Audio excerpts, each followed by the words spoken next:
past year, I've learned two things. One, that The mustache man. mustaches are everywhere. And two, women keep leaving me. As a non-mustached man, I took to the streets to see why do people find mustaches so attractive. What do you like about mustaches? It just adds to the face. Makes the guy look a little mature. Yeah. Would you like all men to be growing mustaches? Yes. What if they don't connect? See, like, it's fine. It's fine. It's fine. As long as you have the mustache, it's fine. I honestly do think that. Okay. Because it means you're a man. How do you feel about women that prefer men with mustaches? It's fun. I don't really care. I don't really care. You don't feel like it's excluding you? No, I don't think that's. I think that's I don't like think a it's little, excluding me. Well, because it's like what they're like dream guy, they're like image or whatever. But like everyone has that. Yeah. Are you guys in relationships? No. Not right now. Yeah. How has your romantic life been impacted by your facial hair? Well, she's laughing out of frame, so I think I might not comment on this. I learned people with mustaches have been finding love for generations. Does your father have facial hair? He did for a bit, but as kids, we would always make fun of him for us because when he kissed us tonight, it would like scratch our faces. So we called him Scratchy Face, and it annoyed him, so he shaved it. Right. I hated when my dad kissed me too. Yeah. Okay, so clearly mustaches are working, but I needed to know if I should grow one. Do you think people would see me differently if I were to grow a mustache? Yeah, I mean, I think probably a mustache would make you look older. You have kind of a baby face. So I think that the mustache would, make you appear older and, more masculine for sure. I sat down with psychologist Melinda Chico Chopo to find out what makes mustaches so attractive. Typically in our society, which is of course a patriarchal society, masculine qualities are valued, right? Okay. And feminine qualities tend to be devalued. So to that extent, anything that is associated with masculinity, right, is thought to be, a good thing, right? A valued thing, right? And so if a man is unable to achieve that, then he would be viewed as being more feminine. Mm-hmm. Even if they maybe played high school football? Yes. Okay. I don't go to therapy, so I had a more personal question for Melinda. Psychologically, does this picture make sense?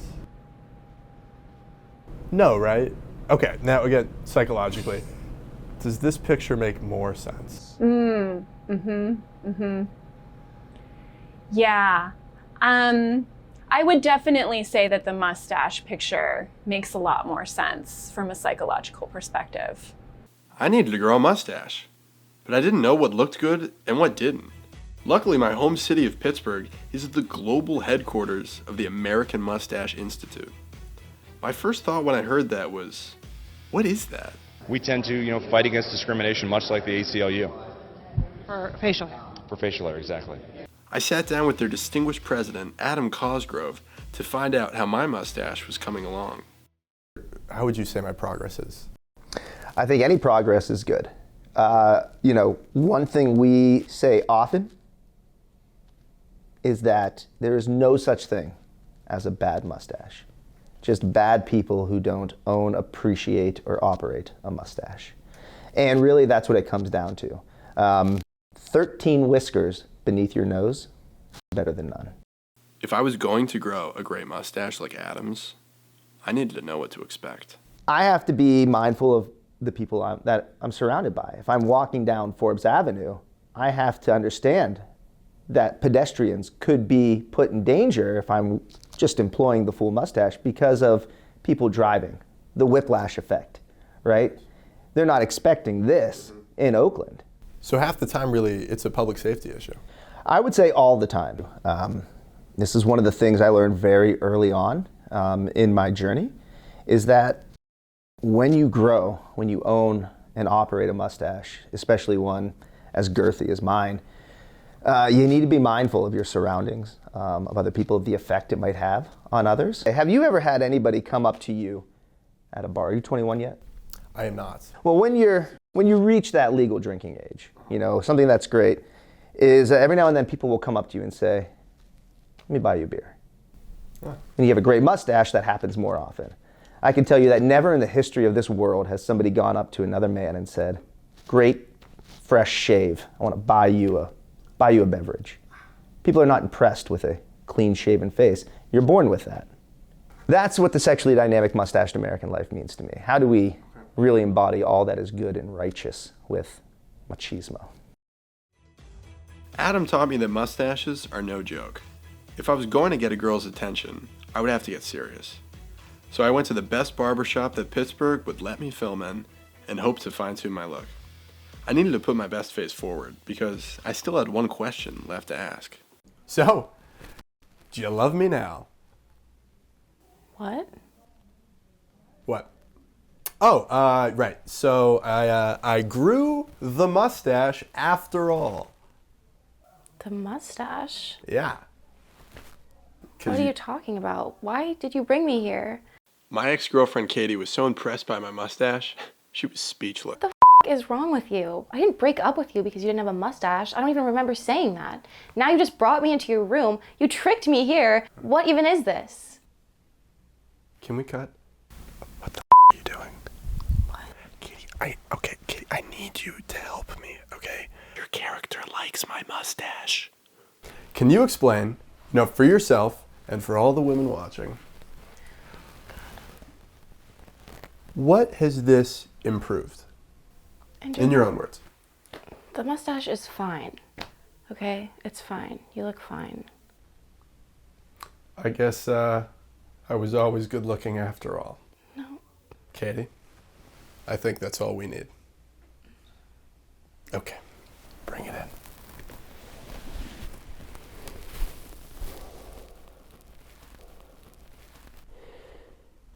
Coconut, that's good.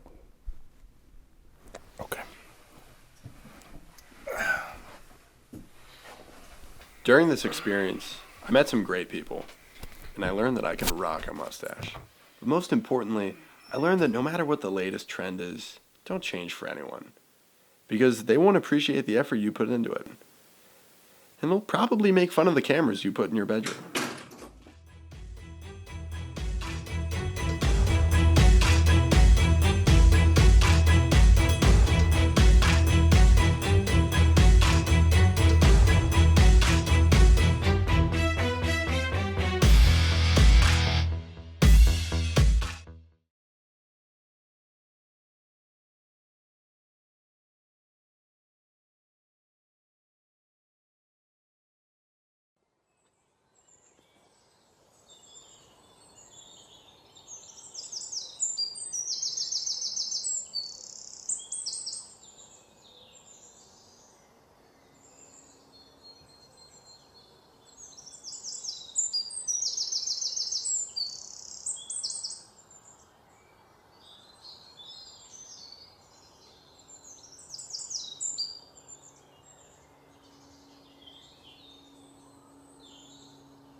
it feels like every time I get them finally in a good shot, they fly away like 0.2 seconds later.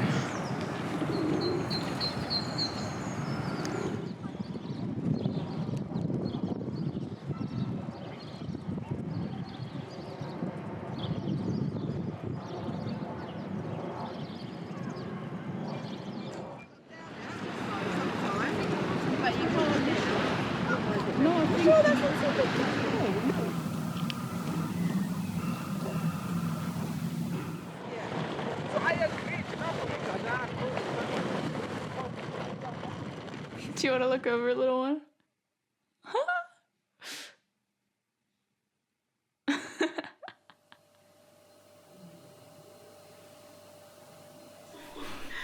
Hi, Mama.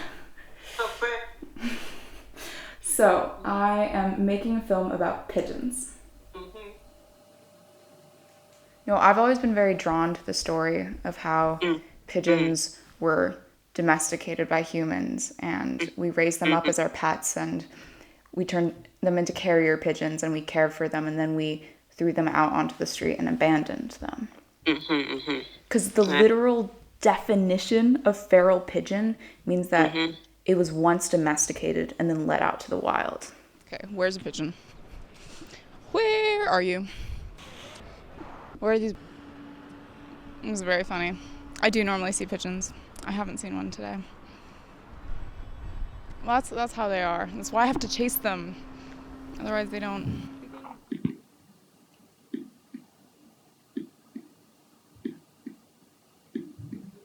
So the thing is, if you ask someone, like 25 years ago, where to go to find a pigeon in London, they would all say to go to Trafalgar Square. Okay. And that's not the case anymore. But the chief meeting place of London's pigeons seems to be Trafalgar Square. Here, from early morning till late at night, Londoners and visitors to London go through the rite of feeding the pigeons. The birds are far too tame to be alarmed by humans. They just waddle a little faster if disturbed.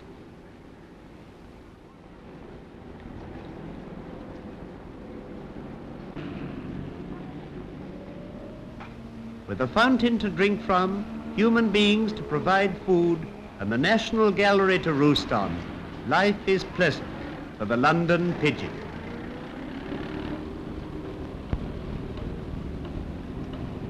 London's new mayor, Ken Livingstone, regards them as a health hazard and an obstacle to his plans for transforming the area into a large pedestrian precinct. The real health problem is because of the droppings. The dust from those, if inhaled, can give you very serious lung disease, and we've had a couple of deaths on the continent and one here in another part of the country this year. The ban on selling food marks the end of an era, but it's doubtful whether the move will eradicate the pigeons altogether.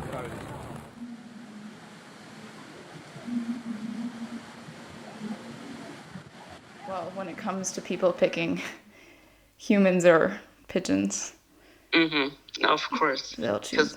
We make a policy, now pigeon make a policy. But as you said one time, they just try to live. Yeah. But in the city setting, crowded city setting, human also just try to live. There's no right or wrong in this.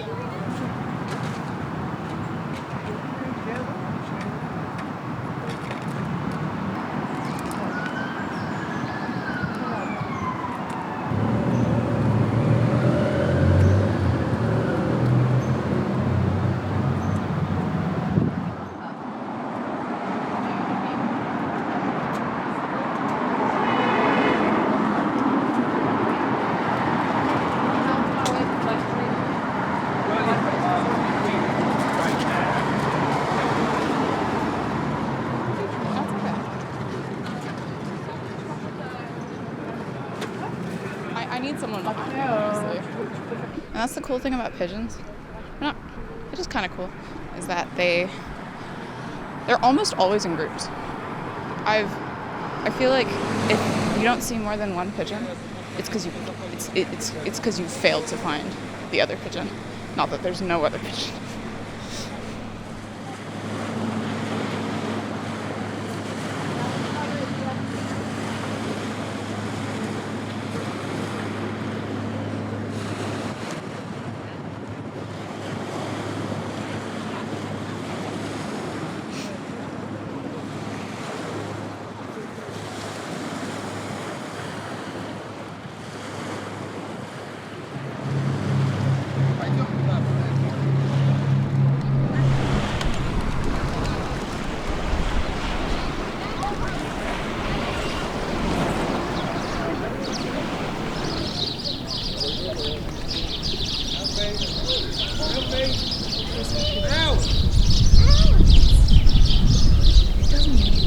Oh,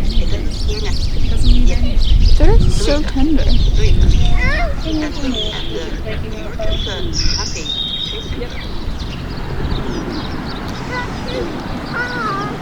Finally. See the pigeons make that sort of like cooing sound. No, they're kind of goofy. Can you repeat what you said about what you thought pigeons meant to me? 好，你说你要拍这个鸽子的时候，我老有一种感觉，就是你也许在伦敦觉得有点孤独，觉得有点不适应。所以你在跟着鸽子的时候，你可能是在想要明白自己的感觉。孤独不一定是一个坏的东西，你只有把你那种在孤独中感觉的东西做成别的人能够看到、能够听到、能够摸到的东西的时候，你的孤独感可能才能减轻一点。就恰恰是像你很孤独、很想家的时候，跟着鸽子，把鸽子拍到你镜头里。我看到鸽子的时候，实际我心里有一点点的安慰。Okay. Yeah. 我看到鸽子的时候，我有点懂你，有点那种感觉。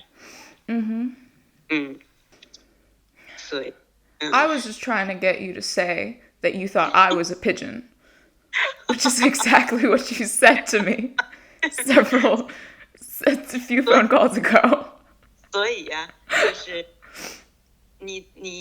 你把那个镜头降低到那个鸽子的那种高度，那么靠近的去拍它，就好像你是它的同类似的。